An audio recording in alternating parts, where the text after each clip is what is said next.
यह कहानी केवल कल्पना पर आधारित है। किसी व्यक्ति या स्थिति के साथ किसी भी संबंध की स्थिति या घटना केवल संवाद और टिप्पणियों के लिए है और किसी वास्तविक घटना। मेरी उम्र 20 साल थी। घर में पैसे की तंगी के चलते मैं गीता देवी के घर पर काम करने लगी। मैं बड़ी मेहनत से उनके घर का सारा काम करती थी। उनके घर में जितने लोग उतनी ही फरमाइशें। सुबह से ही मेरे नाम आदेशों की लाइन लगनी शुरू हो जाती थी।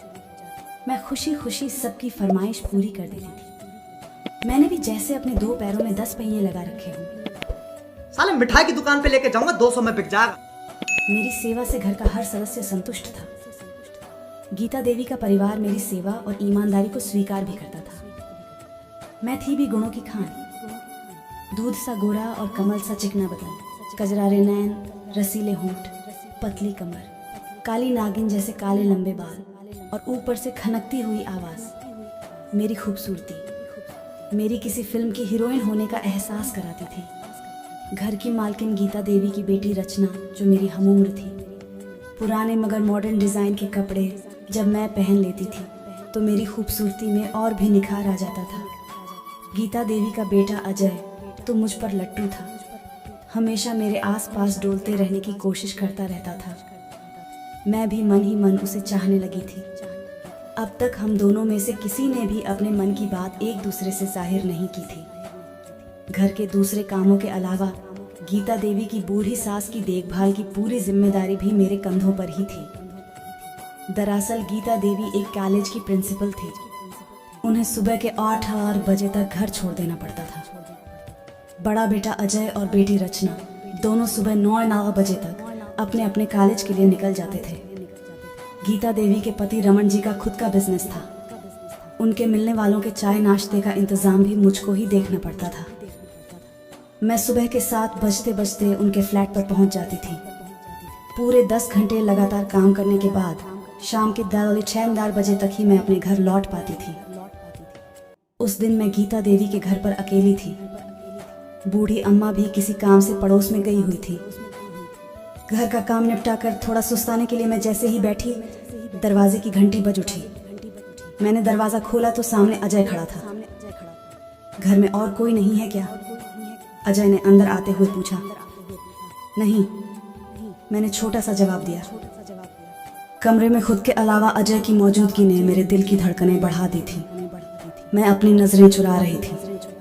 उधर अजय का दिमाग मुझको अकेला पाकर बहकने लगा था। अजय ने अपने कमरे में जाते हुए मुझको एक गिलास पानी देने के लिए आवाज लगाई। मैं पानी लेकर कमरे में पहुंची। अजय ने मुझे गिलास मेज पर रख देने का इशारा किया। गिलास रखकर जब मैं लौटने लगी तो अजय ने मुझे पीछे से अपनी बाहों में कसकर जकड़ लिया। एक तो लड़की की गदराई देह है, मुश्किल से मिली तन्हाई और मालिक होने का रोग। अजय पूरी तरह अपने अंदर के हैवान के आगे मजबूर हो चुका था। यह आप क्या कर रहे हैं साहब? मैं बुरी तरह डर गई थी। वही जो तुम चाहती हो। तुम्हें तो फिल्मों की हीरोइन होना चाहिए था। इन कंगालों के घर पैदा हो गई तुम।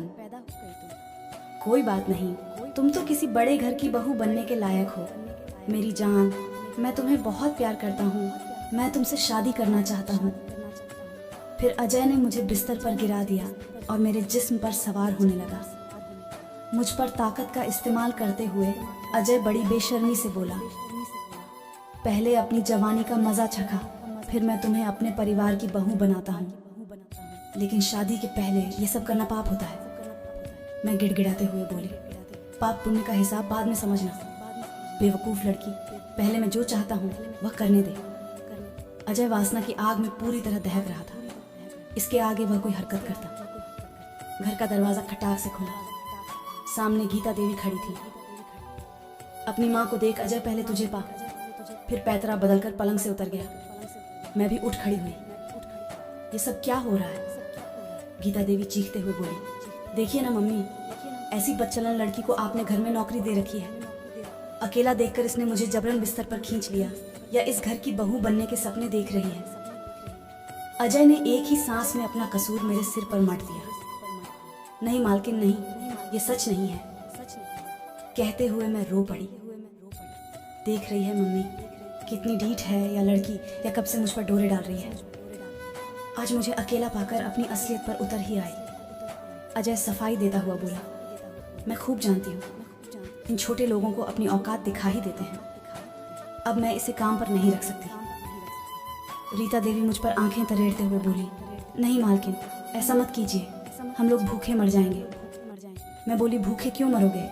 अपनी टकसाल लेकर बाजार में बैठ जाओ, अपनी भूख के साथ साथ दूसरों की भी भूख मिटाओ। घरों में झाड़ू पोछा करके कितना कमा होगी। चलो निकलो अभी मेरे घर से, मेरे बेटे पर लांछन लगाती है, गीता देवी बेरुखी से बोली। मैं हैरान सी सब कुछ सुनती देखती रही, मेरा सिर चकराने लगा। कुछ देर में जाकर मैं संभली और बिना उनकी तरफ देखे दरवाजे से बाहर निकल गई। घर आकर मैंने रोते रोते सारी दास्तान अपनी माँ को सुनाई। मेरी माँ हैरान रह गई। माँ, इसमें मेरी कोई गलती नहीं है। ये सच है कि मैं मन ही मन अजय बाबू को चाहने लगी थी, पर इन सब बातों के लिए कभी तैयार नहीं थी। वह तो ऐन वक्त पर मालकिन आ गई और मैं बर्बाद होने से बच गई। मुझे माफ़ कर दो माँ। मैं रोने लगी।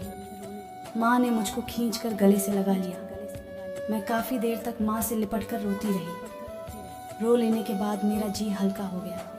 मैं लुटते लुटते बची थी। इसके लिए मैं मन ही मन गीता देवी को धन्यवाद भी दे रही थी। ऐन वक्त पर उनका धमकाना मेरे लिए वरदान साबित हुआ था।